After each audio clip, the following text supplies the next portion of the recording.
I'm Dr. Cathryn Harris, and I work out of the Burlington office and the Kitchener-Waterloo office.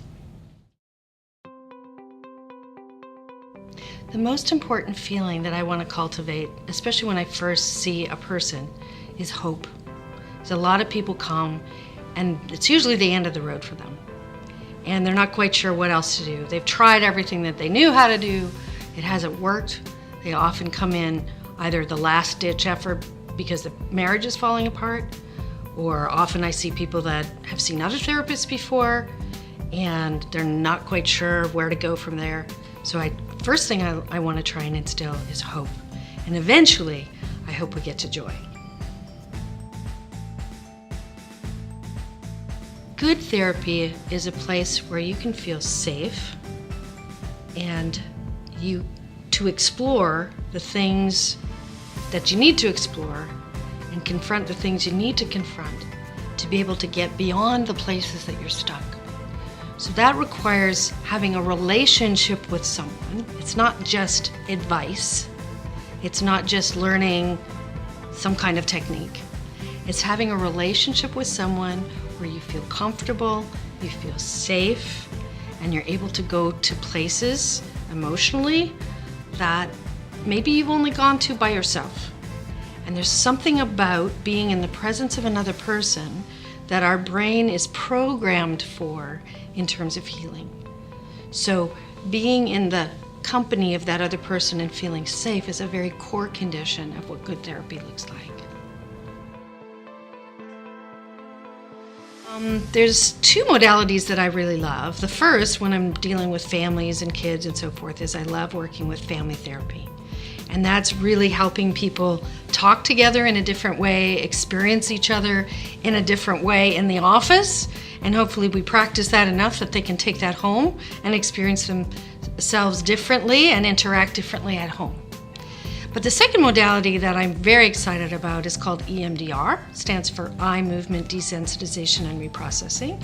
And it's a very specific technique for dealing with trauma, but it's one of the most effective treatments for post-traumatic stress disorder, but it can also be helpful in depression and anxiety and even motivation and substance abuse and lots of other things.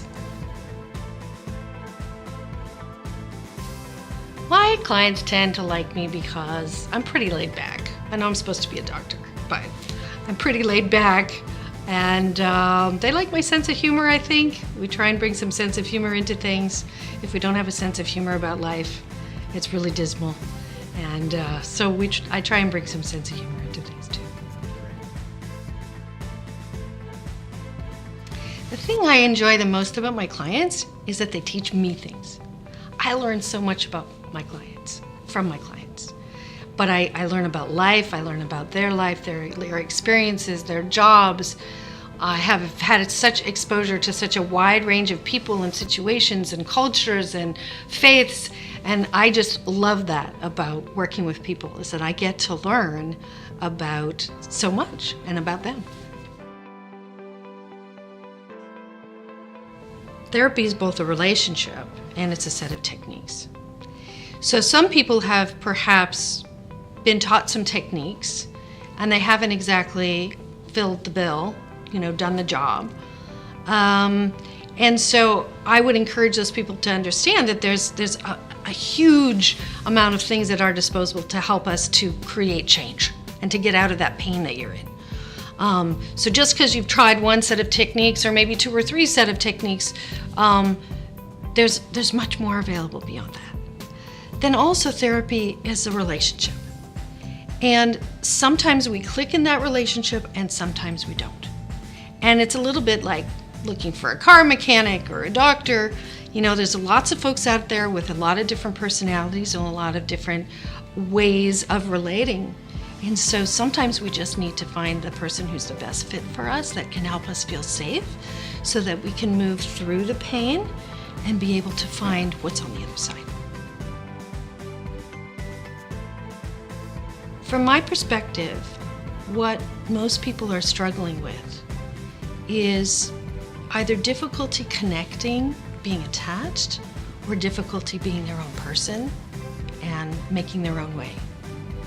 And there are so many lonely people I just see so much loneliness. Even when we're in relationship, we can be lonely because we don't feel recognized or acknowledged for the unique person that we are. But we can also feel lonely because we're not connecting at an intimate level. All throughout the lifespan, from the time we're born, we have to resolve these two different streams in life, that they need to be attached and the need to be our own separate, independent person.